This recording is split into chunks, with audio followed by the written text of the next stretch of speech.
Here we have these two boats, again, jockeying for position down to that line. This is what's called the ley line, that yellow line down there. They're going to put themselves down. One of them will go down to that line and try to force the other guy into a spot that they don't want to be in. So where do you want to be? Well, GBR is down towards that line right now. Artemis is extended well forward on them.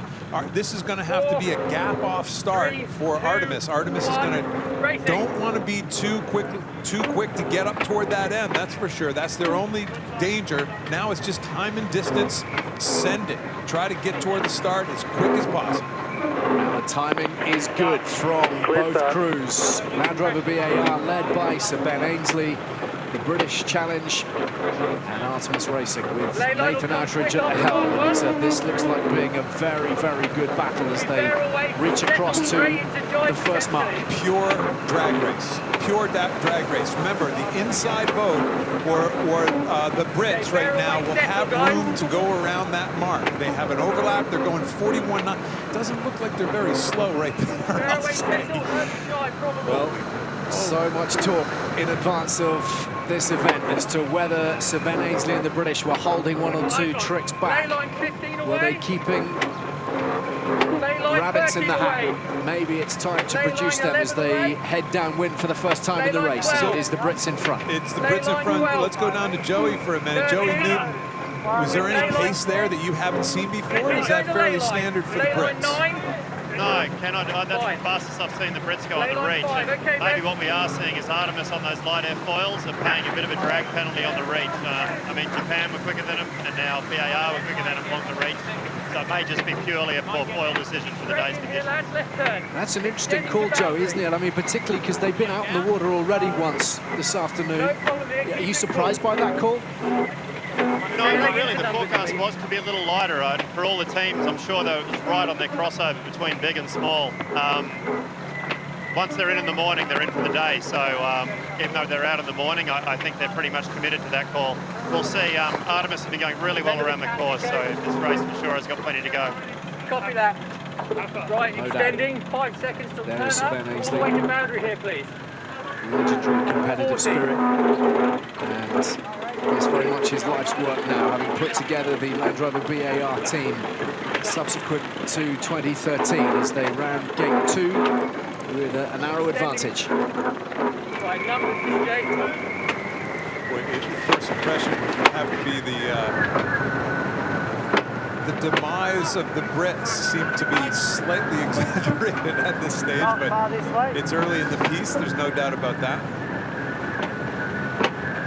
About 10. So the course split, and the two teams heading in separate directions. Ken, is that a choice of trying to pick out the best wind? Well, for sure it's that, but at the same time, if you're Artemis Racing and you're behind, it's really not, unless there is a large wind shift out there, gaining that split at the bottom gate will be something we'll be talking about ad nauseum. And if you're behind, just following behind the other guy is not very easy. You're in his wing wash, you're in their control. All of a sudden, there's really not a whole lot of passing lane. So gaining that split at the bottom gate, if you are the boat behind, certainly is an advantage. Yeah, I'm happy to keep going here. It's not exactly, you know, the Swedes aren't going slow here. There's no doubt about that. They're doing very similar things to they did in the first Japan race. They're just keeping it close, waiting for a mistake, and kind of probably sniffing out their boat speed a little bit and see where they stand. Let's just wait for the breeze to hit.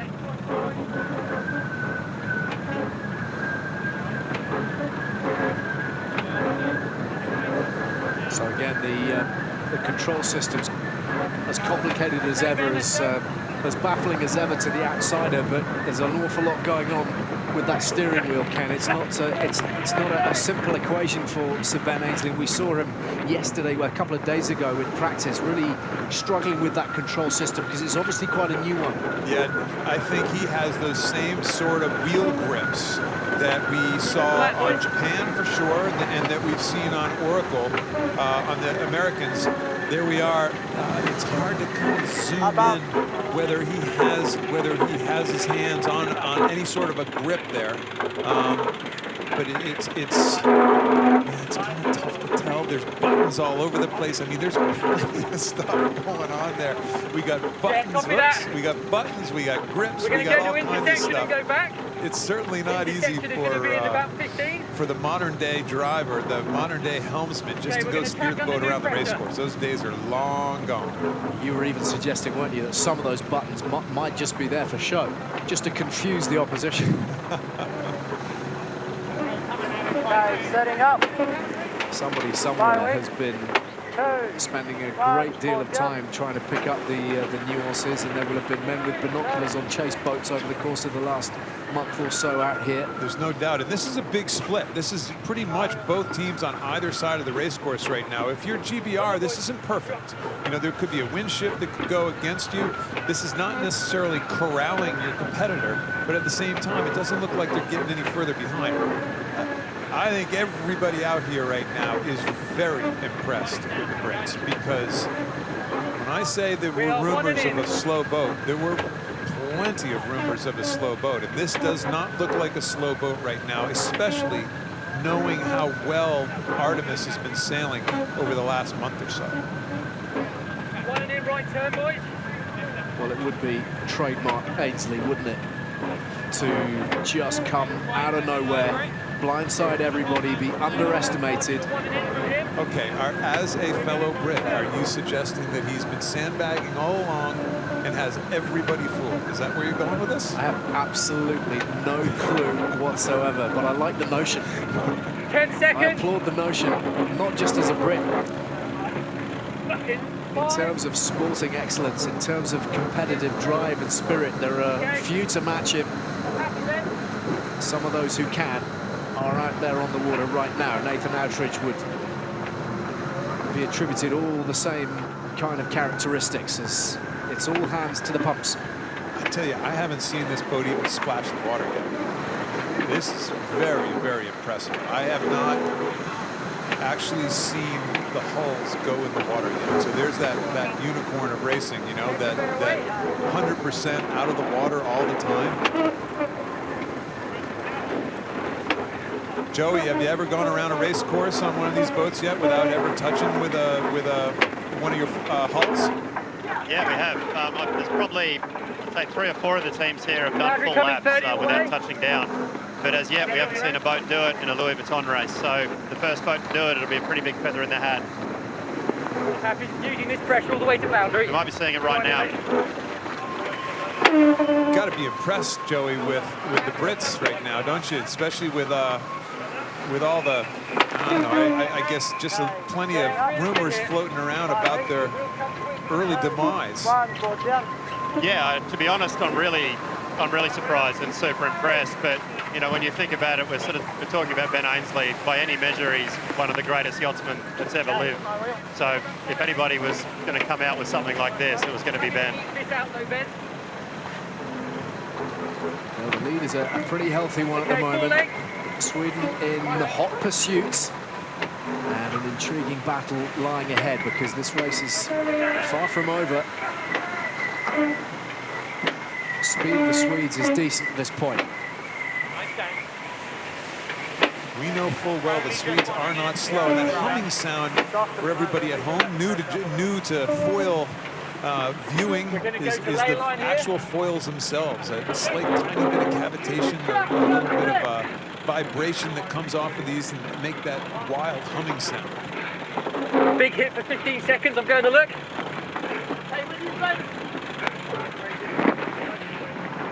Ley line coming quickly, 10 seconds away. Giles Scott, the tactician, there he is jumping in. Here. In 5. It's just a different world. You know, he stops grinding for a second, jumps in, says, we're almost there. Okay, go ahead and jive. I think that is one of the most impressive things about these guys, isn't it? It's the ability to work so hard, almost to maximum capacity, lung capacity. They're going to be busting every sinew they have, but then to be able to think straight and make the right decision and assess their situation accurately, that is proper skill. Different world. Oh, touched. Joey, you're off the hook. I think I just saw their hull touch, so I think the record is still available. Okay, I think it was a pretty, you're pretty harsh there on them. Hey, that's our job. Welcome to the media, son. That's our job.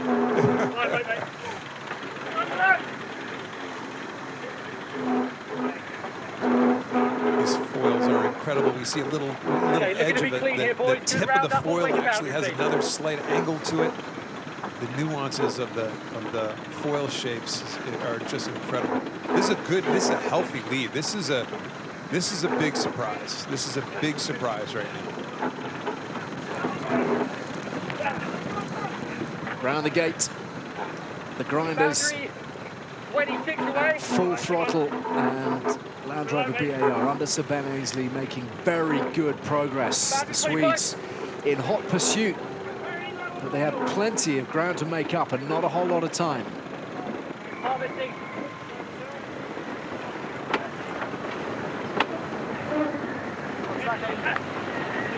So the Swedes chasing for all they're worth at the moment. Victory for them in their opening race over the Japanese. Quite a twist in the fifth leg of that particular race against Dean Barker's SoftBank Team Japan. Have they got something else here to pull out? You see that dagger board moving like crazy, in and out, up and down, fore and aft, trying to keep that boats foiling through these maneuvers, keep the drag of the hulls out of the water through the maneuvers. A couple 100-meter, 250-meter lead right now to the Brits, extending. Worth mentioning as well, Ken, the Louis Vuitton America's Cup World Series was won by Sir Ben Ainslie's team, and they have 2 points that they take into these qualifiers already. So they have 2 points on the board. They'll be looking to add another one to that here. But if they end the day with 3 or possibly 4 points to their name, Waiting for the lefty. that would be a thrilling start. Put them in the box seat to head towards the Challenger playoffs. Waiting for the 1 pressure against release. 4 and 2 against 3. Oracle goes away. Oracle is not part of I want the to build. group Let anymore. this guy settle. He stays attacking. First against 4th coming out of this double round robin, and 2nd against 3rd.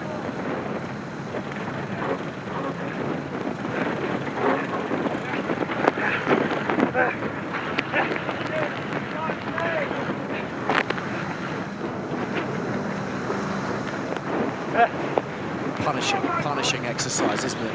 It's just incredible. Beautiful Numbers. tacks, beautiful maneuvers here. Very, very impressive so far from the Brits.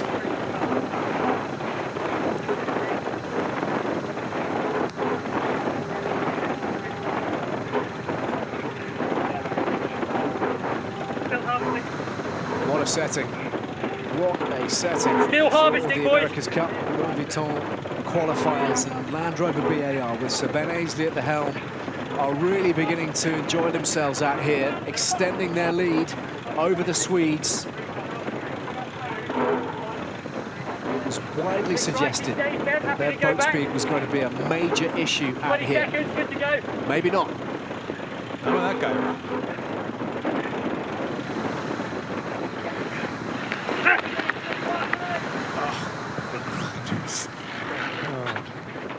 You're happy to be here, No, aren't you, now? I'm going to have a heart attack watching them. Never mind actually trying to do it. The lay line. It's puffy, Joey. I mean, you can see the radical change of direction sometime in the boat. That just means pressure, right? Actual wind pressure out there. I think we're seeing pressure changes and shift changes up here. The breeze that's swirling around the land and coming down the course is changing direction as well. One and in. With these boats, they're going 40 so seconds fast delay that from someone just watching from the One and outside, in. it's actually really hard to see if it's pressure or angle that's changing. But you know, whatever way you look at it, Ben's doing a pretty good job of managing it. Two guys down the bottom. Sort of keep stretching away from Artemis. Is that kind of standard, Joey, here on this course? I mean, you will have raced out here many times. Do we expect the puffiness, the changeability to pretty much be a feature over the next few weeks? From this direction especially, Ali, this what we're seeing today is incredibly typical of the Bermudan summer, so expect to see a lot more of this, and it's great for the racing because you see lead changes. In 5. Joey, what kind of heart rate? You know, at some stage, I believe we're going to have heart rate monitors on the crew as they go around, so we can see what kind of physical freaks these guys really are at this stage. Where are they in capacity? Give us a couple numbers. I'd say for these guys, they'd aim to do the whole race at an average of about 85% of their max. So depending on where their max is. But for what you're seeing at Land Rover BAR and the Swedish team at the moment, they've probably gone above that. As they do more of these tacks, they're probably at 90–95% of their maximum heart rate. And that's why you have to swap guys. At the end of these races, you'll see them swap 2 people out because their 2 primary grinders will literally be spent, and that'll be all the racing they'll do for the day. Okay, settle and joy, please, Ben. Wow. Okay, so 99. What happens if you go 100? I just don't want to know. Oh, I'm not sure we'll ever find out. It's a big lead, Ali. This is a very healthy lead, isn't it? Downwind for the final time, and Sir Ben Ainslie steaming away from the Swedes. Nathan Outridge with probably an impossible task on his hands now. Another interesting kind of feature tactically with the Brits is that they continually allowed themselves to split. We saw when Japan was ahead of the Swedes in the earlier race that, you know, they were really kind of tacking, kind of trying to conventional match race against the other guy. Here we're seeing more of that multi-hull, more of the multi-hull match racing that we've seen in the past. Big splits, go wall to wall, not really worried about covering the other guy and actually just kind of going from boundary to boundary on Land Rover BAR.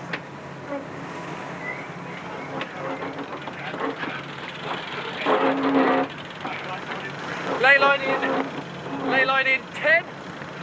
Okay, Ben, 5. Happy. Yeah, go.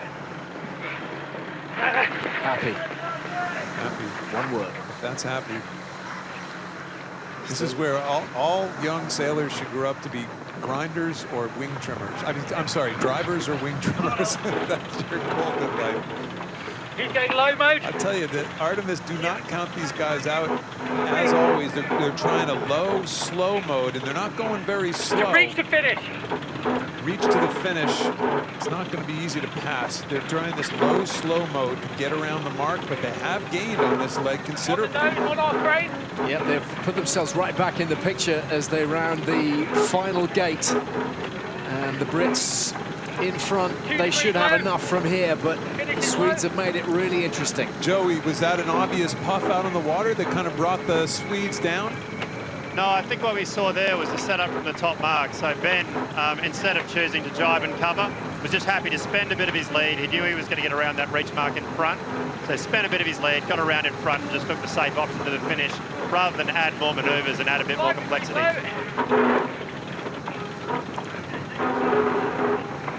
Swedes in hot pursuit. Not a huge amount to choose between them in terms of the speed of the boat right now. Given what has to be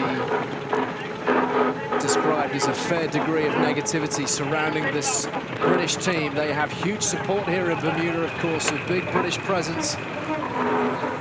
They do have huge support here, and this you can hear the sighs of relief from all over the island of Bermuda right now from every supporter of this British team.